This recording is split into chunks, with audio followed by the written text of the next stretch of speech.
Yo, I don't even know what to say, but I got a lot to say. Welcome to the show. We about to set this off.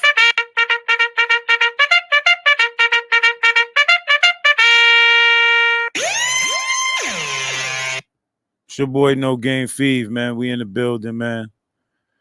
Welcome to tonight's show. Smoke and Mirrors. I just had to do this exclusive show. Hit the like button, hit the subscribe button. We're going to talk because this is a public matter that deserves a public opinion on public interest. There's a lot of things that we don't know that's going on. And if you're from the city of New Rochelle, then you need to be tapping in. We're going to get active tonight. I have my own dealings with New Rochelle and their law enforcement. Not going to get too deep into that, but I'm going to talk about the matter of public interest right now, courtesy of Talk of the Sound. Low HUD doesn't want to put this out there because I don't know why, but anytime that something bad happens in the city and it's not involving people in the political situations or whatever the case may be, it's quick to be put in the paper. Now, something happened in the city of New Rochelle involving the former New Rochelle PBA president, or he might be the PBA president still, but he's a former New Rochelle police detective. Shout outs to HBK.Hendo on the check-in. Shout outs to my YouTube people. I'm going through situations right now that are a matter of public interest, and public opinions are being casted on myself, and I'm supposed to just deal with certain situations. My city has had decades of corruption, dirtiness. Some officers was dirty. Some politicians was dirty. We can't really put our fingers on because they swept it under the rug so much. But on this particular day, September 26, 2023, I am reading from the Talk of the Sound, courtesy of Robert Cox. New Rochelle, New York, September 25th, 2023. Retired New Rochelle police detective and former NRPD PBA President Christopher Greco was charged today in New Rochelle City Court on a single count of grand larceny in the third degree. The value of the stolen property is between $3,000 and $50,000, a D felony. According to the felony complaint filed by the Westchester County District Attorney's Office on September 25th, on or about between January 1st, 2018 and May 31st, 2023 at his place of residence. I will not put his place of residence out there. In the city of New Rochelle, Greco stole approximately $24,000 from Christopher's Voice Incorporated, a 501c3 non-for-profit organization. Greco stole money intended for Christopher's Voice and instead spent it for his personal purposes. Greco was arrested on Thursday, September 21st, 2023 on a charge of grand larceny in the fourth degree. He was issued a desk appearance ticket for September 26, 2023, which is today. Between his arrest on Thursday and his arraignment, the charge against Greco was upgraded today to grand larceny in the third degree. Value of the property exceeds $1,000. If convicted, Greco is facing up to 7 years in prison. I guess there is no qualified immunity for this, huh?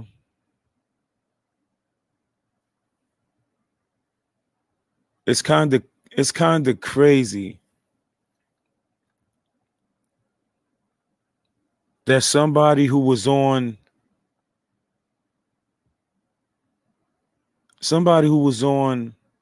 a force that was swore to protect and serve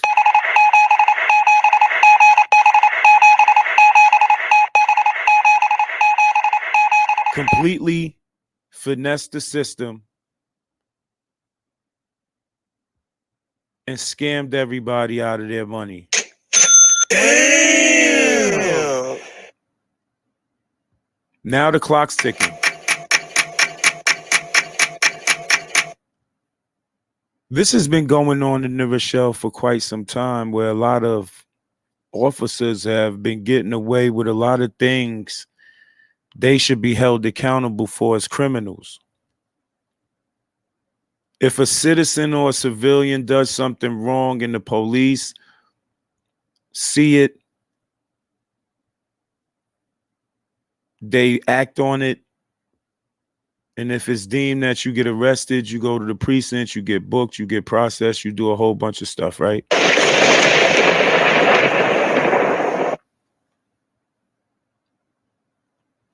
People in the city have been complaining about particular officers in the force for years. Certain people that was in positions where they needed to investigate certain situations, they didn't.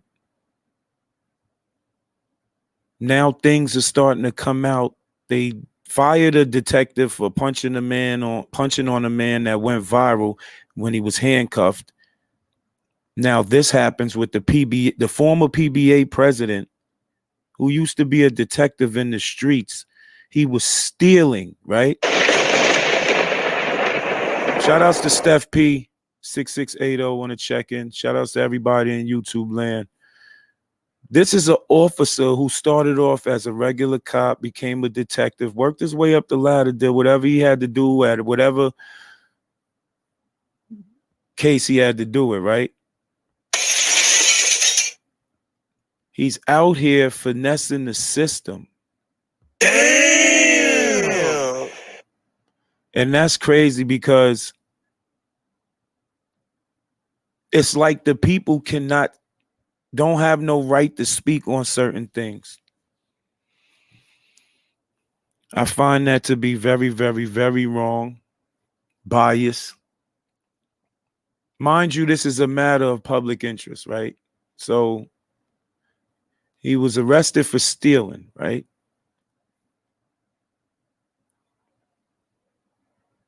He was arraigned. He was arraigned today.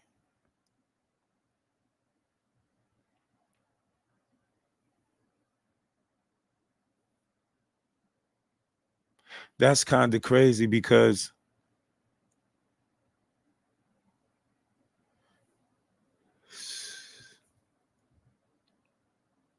my whole thing is he caught a felony. So that means, shout outs to CW New Wave the boss. He caught a felony. So why his pistol permit wasn't suspended? Anytime you catch a felony, right?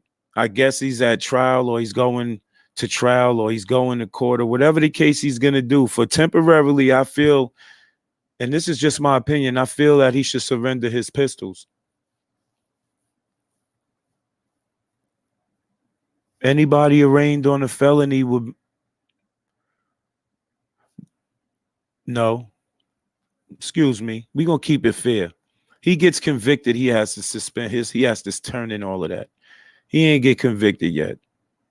He's just going through right now, and probably what might happen is the system might just flush it down the toilet just like they do all the other police. I'm not saying they will.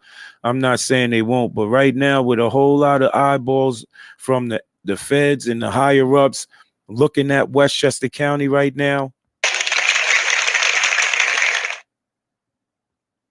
there's going to be some situations a lot of people going to deserve getting punched on. You know what I'm saying? I've been really talking about how certain things is not right within the system, because back in 2017, I was falsely accused, falsely imprisoned. I was falsely arraigned. I was falsely charged with committing an offense, and I wasn't even in the state when this happened.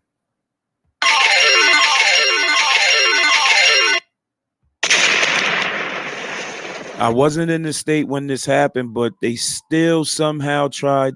They didn't try. They still somehow put a case on me, arrested me, locked me up, tried to convince me not to fight for my freedom, like they're going to do the time for me. Come to find out, right? The officers and the people who was involved, this is out of a totally different city, but it's out of the city of Mount Vernon, but it's still Westchester County. They issued a sealed indictment from a decorated, quote unquote, decorated narcotics officer out of Mount Vernon. He drew up bogus and lame complaints. Shout outs to Kidden_play on the check-in.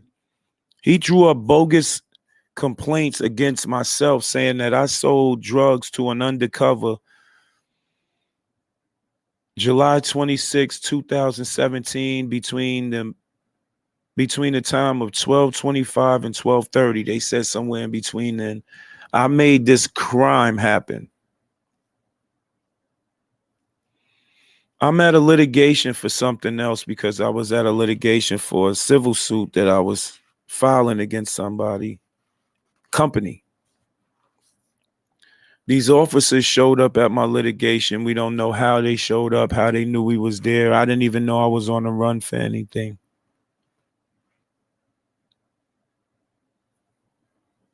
They arrest me. They bring me from White Plains all the way back down to Mount Vernon. In the process of bringing me back down to Mount Vernon, the officer who put out the bogus complaint is trying to convince me not to take it to trial.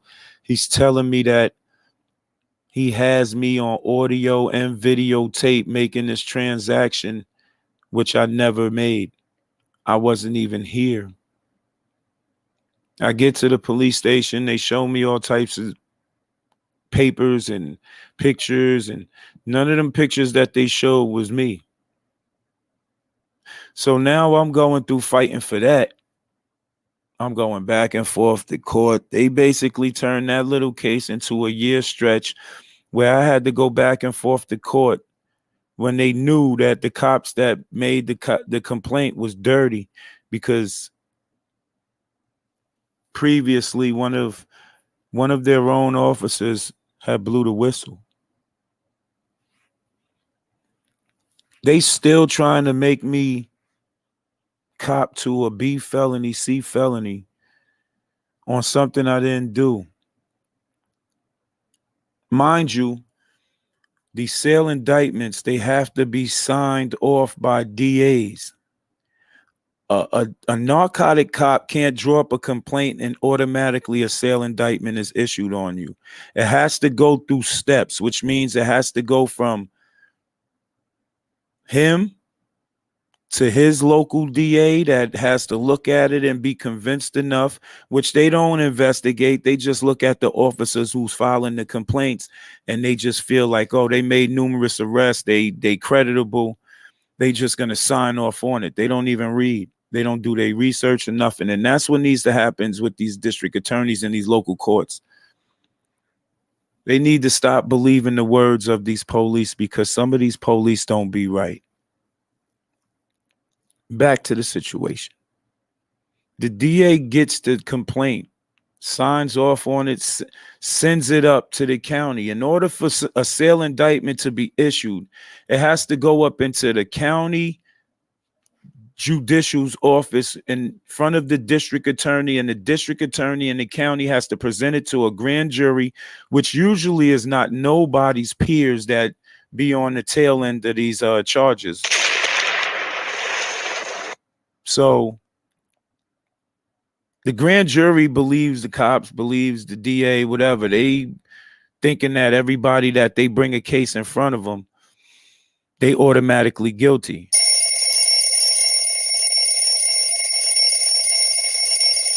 Newsflash. Newsflash.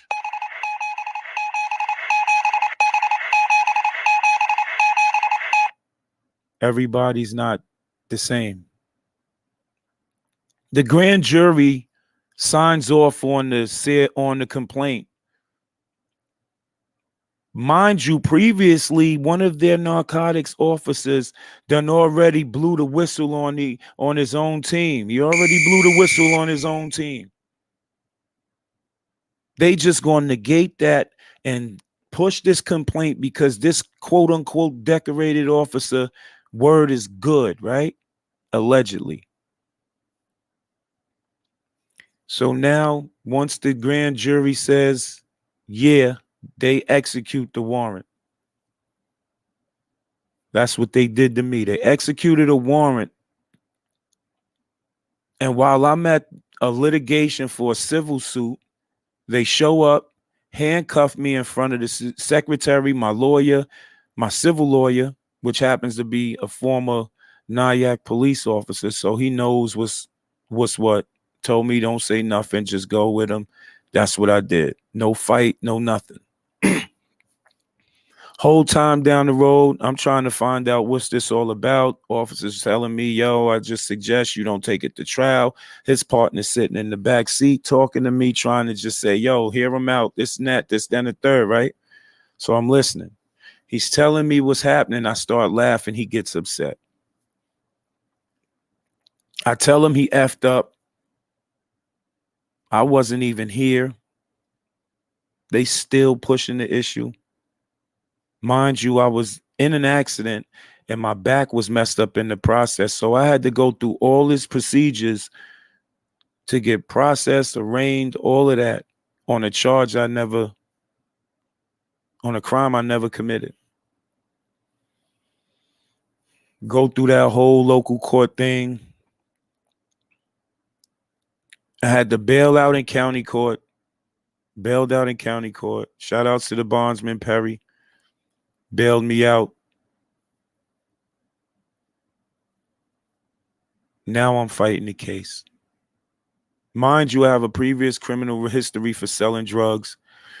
I had 2 previous sales in my lifetime. So this sale indictment would have gave me at least 10, 11 years, maybe a 12 and a half to 25. I couldn't go through that. I couldn't have that, y'all. It felt like my world was coming down. Everything was crashing. And I didn't know what to do. I felt like a goofy. But at the end of the day, I knew I wasn't here. So I'm listening to him. I'm listening to the officer speak his piece. And I'm really not, shout outs to BHJ_North K in the check-in. I'm really not believing that this is happening to me. So now we going through the whole procedures. They make me go to court, all this other mess, right? They see I'm taking it to trial. The very first day I told my lawyer, Alex Ayub, shout outs to Alex Ayub, because he fought for me, public defender.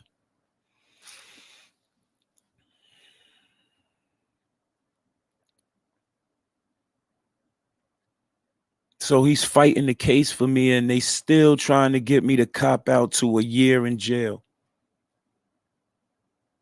After I'd have made a promise to my daughter, like 3 years before the so-called crime happened, that I wasn't doing nothing illegal no more. So you must know that made me look like a liar to my child. And one thing I don't do is I don't lie to my children. If I did it, I did it. I admit to them. I probably won't admit to nobody else, but I admit to them. But I didn't do it. So now it comes down to the final offer before trial. So they offer me 9 months on a possession charge and make it a misdemeanor. You know, once they come down from felonies to misdemeanors, that's telling you that they don't have a case. They'll try anything to get you to cop out. Mind you, I'm not doing that because that will make me look like a liar to my child. We go to trial. I'm ready, confident. I know I wasn't here. And I done presented my proof at the bond hearing. The DA wanted $10,000, no bond, for me to get out. At the time, I was dealing with a woman. I told her to go to my Instagram and scroll all the way back to that date that they said, July 26, 2017, and print it. I got the papers at my bond hearing.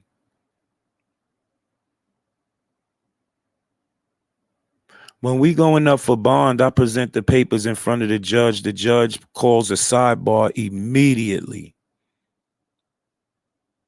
So now she's looking at the date of the complaint, and she's looking at the date of the evidence that I gave to her that proves that I wasn't in the state when this so-called crime happened. And she still granted me a $5,000 bond. You know, that's $500 off of 10%. I got out quick. So now we going back to court. I'm in local court. It's the first day of trial. We about to go in front of the judge. And the district attorney of Mount Vernon says they don't want to pursue the charges because they don't want to reveal their so-called informant. You said you had me dead to right. You said you had me dead to right.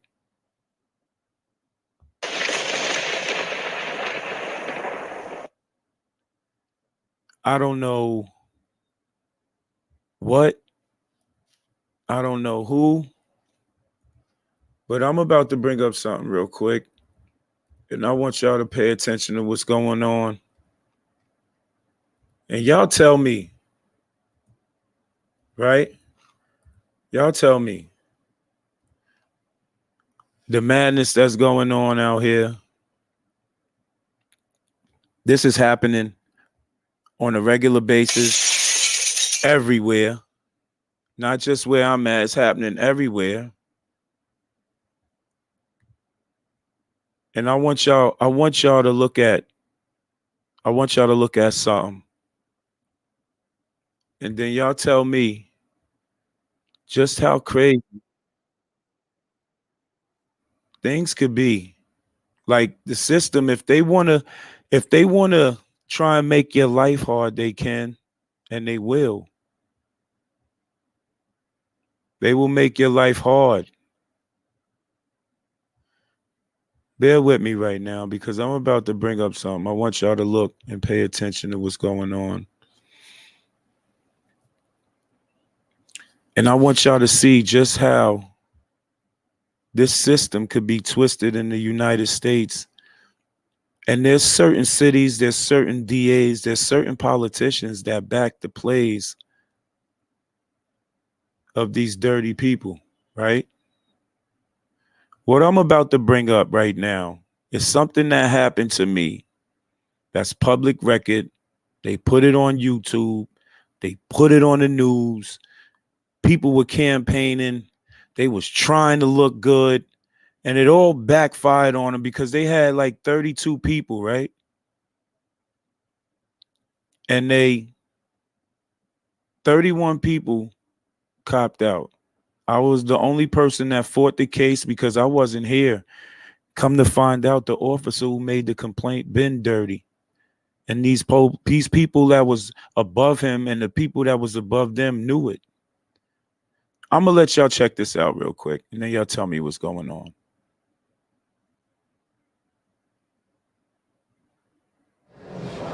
Good afternoon.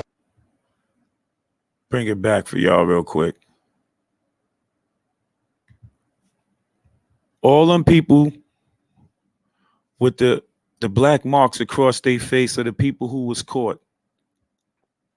1, 2, 3, 4, 5, 6, 7, 8, 9, 10, 11, 12, 13, 14, 15, 16, 17, 18, 19, 20, 21, 22. And as you can see, there's 5 people that don't have them slashes across their face. Those was the remaining people that they was looking for. 9 out of the people who don't have slashes on their face was apprehended eventually. Under those rows with the people's faces covered, the top row, start from the left, dude in the red hoodie, then it's the female, then it's the dude in the white shirt. Dude in the white shirt is me. This is what they did to me. This is what they did to me. Good afternoon. I want to thank you all for coming out today. I'm proud to be here to announce the arrest of 22 individuals as part of Operation Crackdown. These individuals were engaged in a series of illicit deals over a period of a year, and I want to sincerely thank all Make sure you hit the like button, subscribe button, with their cooperation and support and their partnership on this journey to make Mount Vernon safer. Fighting crime is a team effort. Our streets belong to the people, not the criminals. We are working extremely hard to continue to make and keep Mount Vernon safe, and efforts like Operation Crackdown are why crime has dropped by 32% since 2011 and continues to drop. It's not easy. At this time, this was the former mayor, Richard Thomas, who spearheaded this press conference because he was the mayor of the city. All those police in the back, was police involved. These people in the brown suits, I guess those is narcotics heads or whoever. Got the commissioner over there, the former commissioner, and they looking proud, right? Listen to what this man say. This man was campaigning at the time, and at this time of this press conference, he was under investigation and was in the process of being indicted for stealing campaign money to use so him and his wife and family could go on personal trips. So while he was going through that, he was looking for ways to unravel the dirtiness in Mount Vernon. But at this time, this was his last leg. He was on his way out of office, and this is what he had to do on his way out of office. Feel me? And I want to thank the officers for all involved. And before we walked out, I shared with them that some of the things that these people were involved with may seem small, but they're large in the whole big picture. There are people overseas that mean us harm and that want to hurt this country and hurt this city.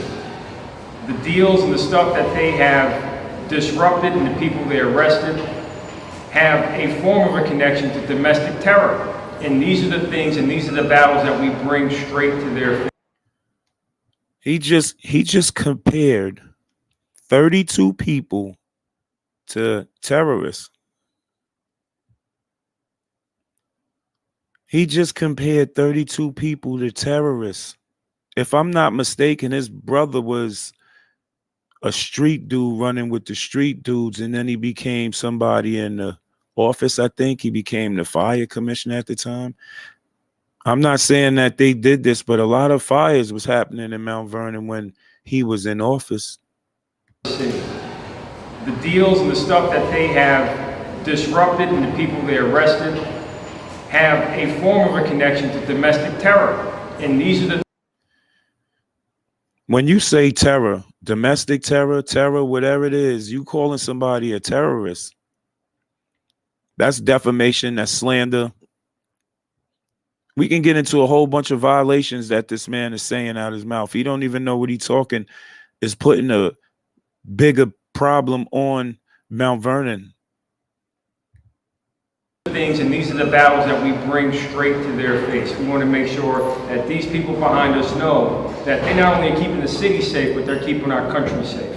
And domestic terrorism has no place in our city, and this is something that we're going to continue to fight and root out, like operations like Operation Crackdown. He sounded so convincing, right? He sounded so convincing, right?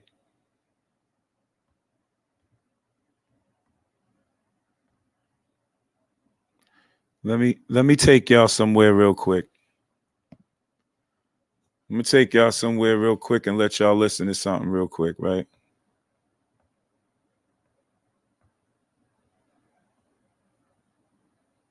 That was after Mr. Thomas then gave his fierce and bold speech, right?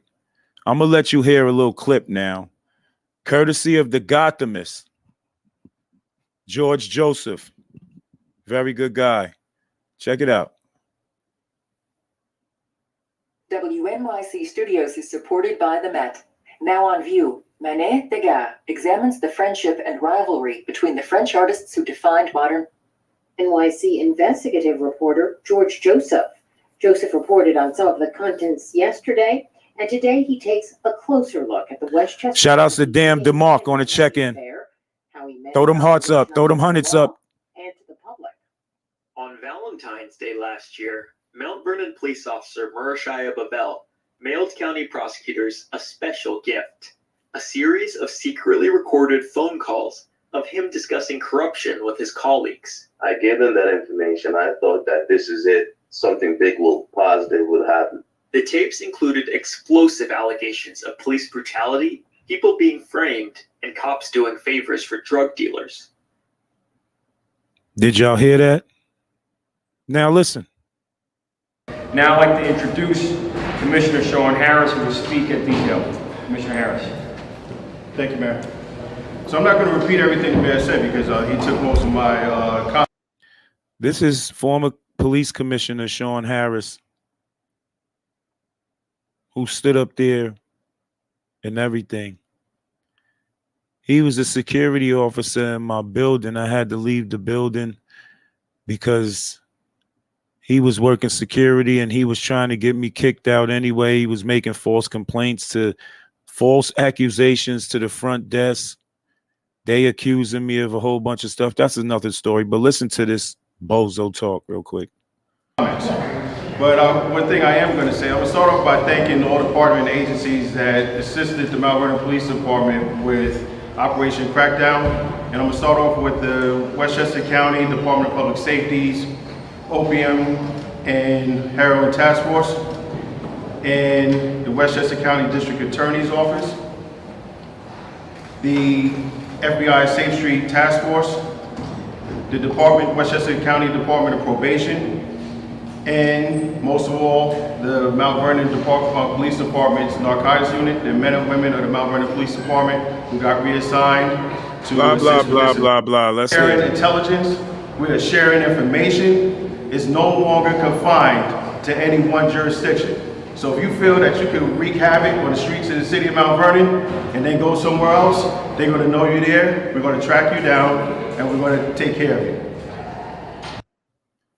First and foremost, I've never done nothing illegal in Mount Vernon in my life. If you look at my criminal history, all my charges come out of New Rochelle. So me being a part of this circus, you know what they call it, it show. These guys is on stage looking like they heroes or something.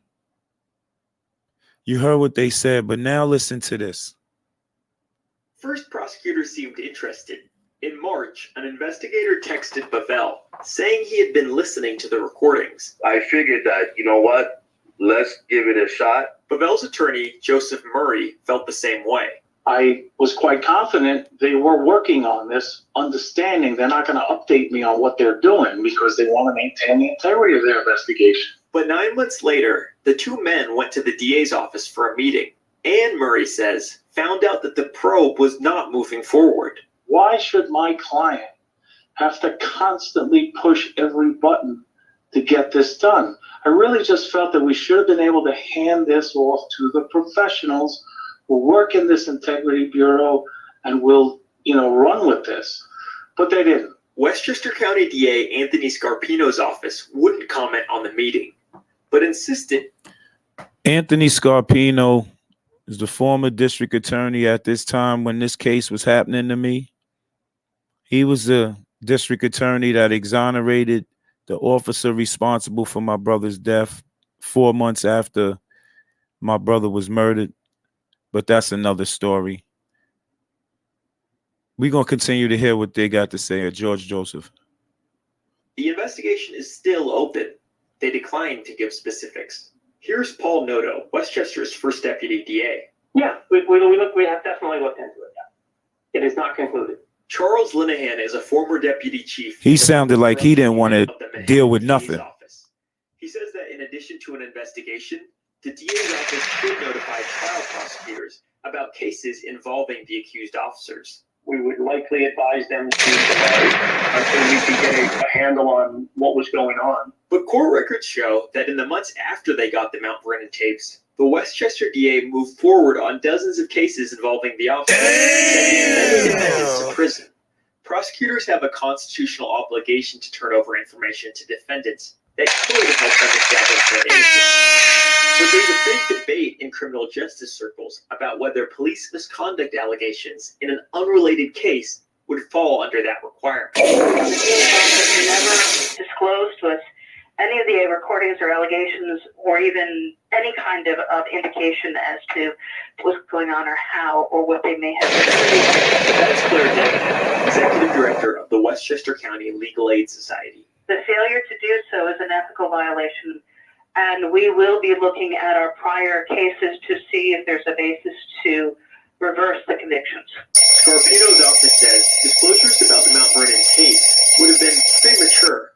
Here's Noto again. What we would describe as an uncorroborated hearsay allegation is not necessarily something that's been substantiated. And if it's not substantiated, we don't necessarily disclose it. He said those. For years, the officer was telling y'all that dirt was happening and y'all didn't investigate it. So how could it be substantiated if you never had an investigation from the beginning? This is what I don't understand. There don't be no investigations on behalf of the people who's putting these charges out on us. The superiors is getting information. They getting heads ups. They getting informed that they having some corruption going on in the streets. And there's more than one person saying this. And now the assistant district attorney for the county is saying, well, basically, we'll look into it, but if it's not enough proof to substantiate the claim, we're not going to investigate. Are you serious? If it brings a light bulb switch that switches on to a situation, you're supposed to pay attention to it, not just give off that bogus response. Keep listening, y'all. Wronged are welcome to contact the DA's Conviction Review Unit. They said, if you feel like you've been done wrong, you are welcome to contact the district attorney's review department or whatever they just said. At the end of the day, I heard it. If you feel like you've been done wrong and you can prove it, then you're welcome to come. But if you've been done wrong, they're not going to say that they did you wrong. You have to prove that they did you wrong. I don't get that. These is people that's supposed to be upholding the law, and some of these people are really being dirty with it. Listen to it. If anyone felt that their conviction or plea was inappropriate under these circumstances, we would be happy to. Our plea was. You already said. Listen. Under these circumstances, Listen. Says disclosures about the Mount Vernon tapes would have been premature.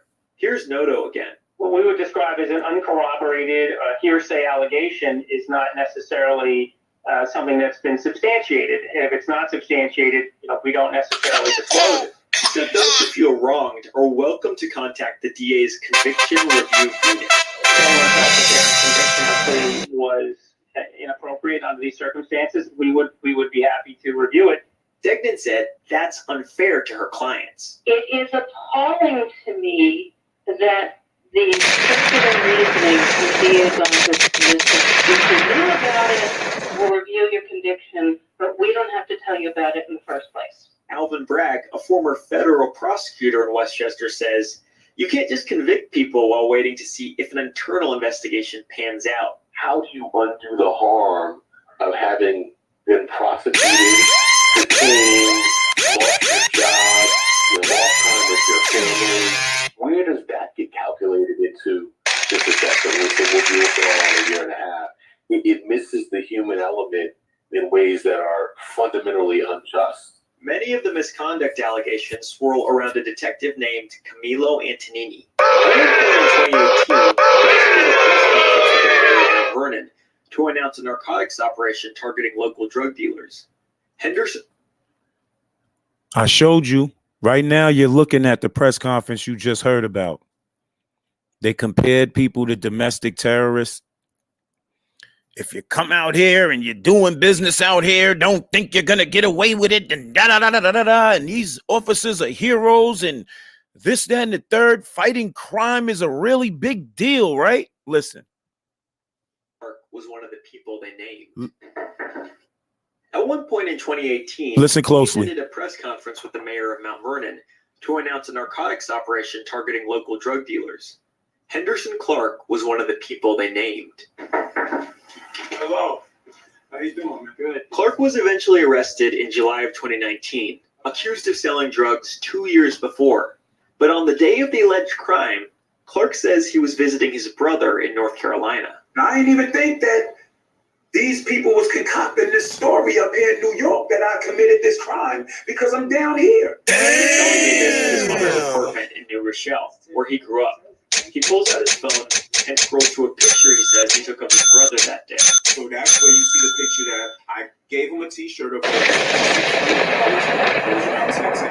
There's other evidence the photo is genuine. But in the complaint, Detective Antonini swore that less than 3 hours later, Clark was over 400 miles away selling drugs to an undercover officer in Mount Vernon. Normally, this would be a slam dunk case. Clark has a past record for dealing, and undercover buys or controlled operations.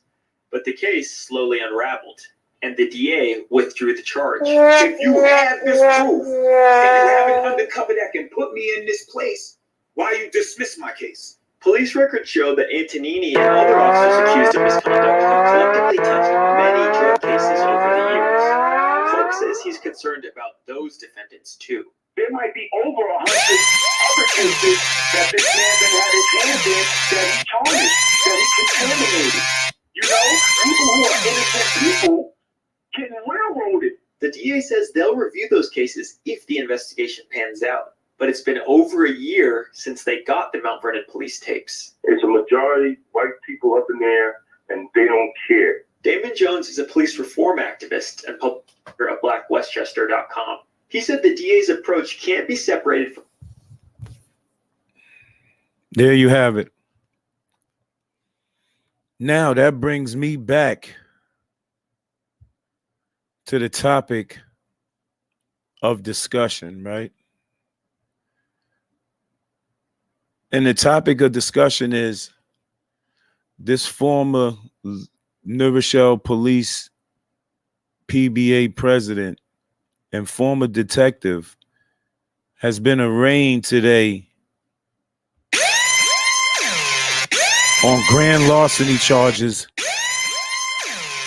stealing money from the hard workers that's out here, that took his story, felt sorry for him and his family, and supported the situation that he had going on, and he couldn't do the right thing. Greed. I'm currently going through situations involving that, but this is a matter of public interest, and I could cast my public opinion on it. Shout outs to Too Cool on the check-in. We just talking about all this dirtiness and corruption that's finally getting uncovered and looked at. Right now, I'm currently facing legal matters, speaking on certain things that involve these people. And it's my First Amendment right to speak on matters of public interest. I can cast my public opinion. I could criticize what's going on, but I choose not to. I just choose to wake everybody up to what's going on. You got to understand, who are you putting in these places to protect and serve us as a people. Don't be gassed off of what somebody shows you. Don't be gassed off of somebody giving you something. And most of these people be getting elected and put in places. They don't be showing their dirty side or their corrupt side. They wait till they get in office, and then they hire the dirty and corrupt people that hire the dirty and corrupt people. But as of today, September 26, 2023, Christopher Greco was arraigned today before Judge Matthew J. Costa in New Rochelle City Court on one count of grand larceny in the third degree. The value of the stolen property is between $3,000 and $50,000, a D felony. The DA has yet to say publicly how Greco spent the money, so stay tuned, because that will be revealed, because the people have a right to know, and it becomes public record. If convicted, he's facing up to 7 years in prison. That ain't gonna happen. That ain't gonna happen. Might get probation. Might get probation.